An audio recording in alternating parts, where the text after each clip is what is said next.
LeBron James has made history once again. And I have to say once again because this has happened so many times over the past few years.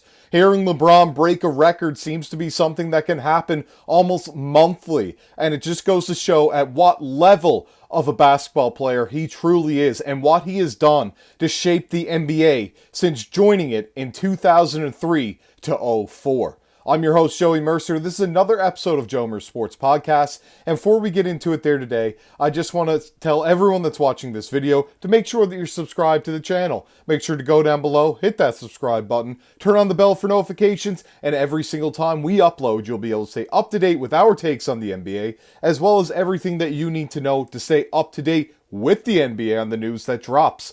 So without further ado, let's get at the topic at hand, which is LeBron James breaking yet another record. So this one right here is an article actually from NBA.com, and LeBron James has now officially moved to number 2 in games played all time, which is crazy to think.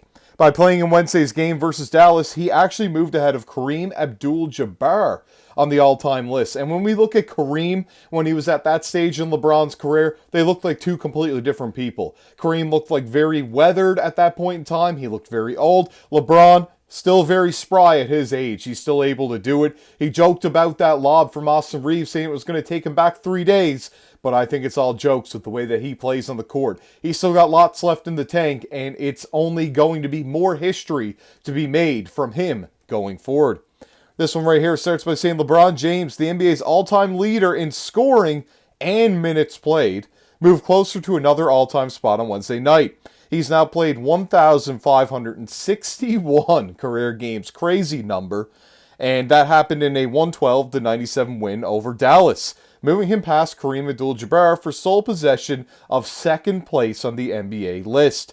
Only Robert Parrish, the Chief, from the 1985-86 Celtics, more notably one of the greatest teams of all time, has played more games at 1,611.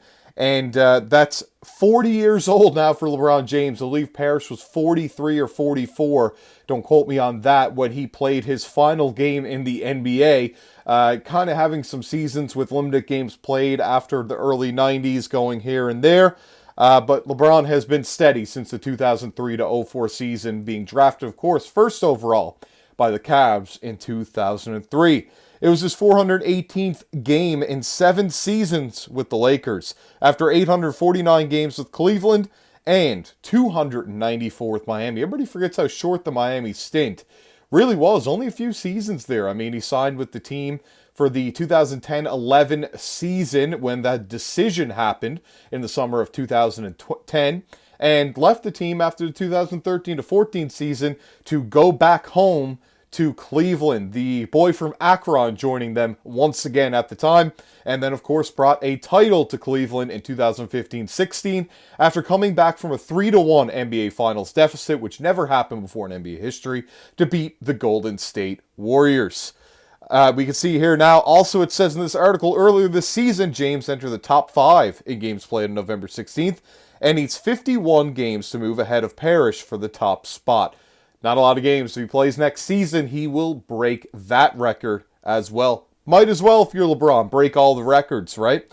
Next season will mark James' 23rd season in the NBA, and he has played in at least 55 games in each of the last 4 seasons, including 71 in 23-24 and 69 so far this season. So once again, eligible for awards. Kevin Durant is not, or Devin Booker, as we talked about in the last video on this channel, as they had some issues there staying healthy and will fall short of the 65-game threshold. He is closing in on another place on the all-time stats list once again, as well as he needs 3 more three-pointers. Just 3. Could do it in the next game, realistically, or the game after, to surpass Reggie Miller, who was, when he started his NBA career, considered the greatest three-point shooter of all time, then passed to, of course, Ray Allen, then passed to Steph Curry.